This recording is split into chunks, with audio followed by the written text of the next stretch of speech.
মুম্বাইতে আমি একটা চিড়িয়াখানা দেখতে গেলাম, ডারউইন চিড়িয়াখানা। তো ডারউইন চিড়িয়াখানা আমি একটু দেখার জন্য গেলাম, দেখি যে 3টা মূর্তি, বড় বড় মূর্তি দেয়া আছে। দেখলাম যে একটা মূর্তির 2 চোখে হাত, আরেকটা মূর্তি মুখে হাত, আরেকটা মূর্তি দেখলাম 2 কানে হাত।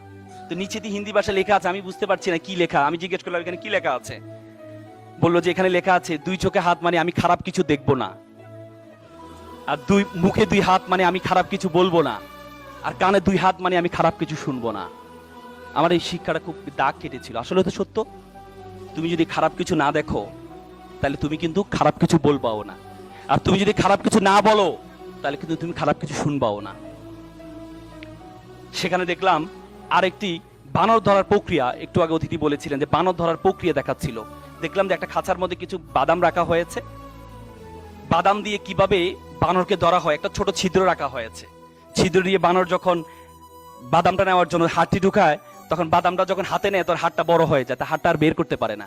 সে চাইলেই কিন্তু বের করতে পারে, বলো কিভাবে? বাদামটা ছেড়ে দিলে।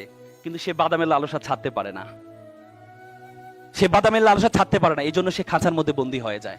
তোমাদের লাইফে এরকম অনেক বাদাম আছে।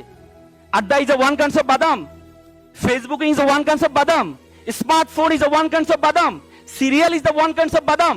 সে বাদামের লালসা যদি তোমরা সার্টেন টাইম না ছাড়তে পারো, তাহলে তোমরা বানরের মতো খাঁচায় ঢুকে যাবা।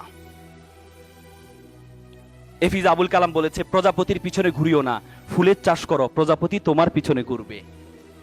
আজকে আমরা আড্ডা না দিলে আমার বন্ধুরা বলে যে এই ছেলেটা আনসোশ্যাল, ছেলেটা কোথা থেকে আসলো আমাদের ক্লাসে, আমাদের সাথে আড্ডা দেয় না, পাবজি খেলে না, এই ছেলেটা কোথা থেকে আসলো আমাদের কাছে, আনসোশ্যাল, অসামাজিক ছেলেটা। ছেড়ে দাও, ছেড়ে দাও, যোগ্যতা অর্জন করো। দেখবা যে যে বন্ধুরা তোমাকে ছেড়ে দিয়েছে, এই বন্ধুরা সবাই তোমার কাছে আসবে আর তোমার সাথে একটা ছবি তুলে বলবে যে বন্ধু আমার সফল, বন্ধুর সাথে একটা ছবি। এফিজ আবুল কালাম বলেছে, আমি একটি কাঠবিড়ালি পুষেছিলাম, বড় হওয়ার পর চলে গেল। আমি একটি পাখি পুষেছিলাম, বড় হওয়ার পর চলে গেল। পরে একটি আমি গাছ রোপণ করলাম, দেখি কাঠবিড়ালি পাখি দুটি আবার ফেরত আসছে।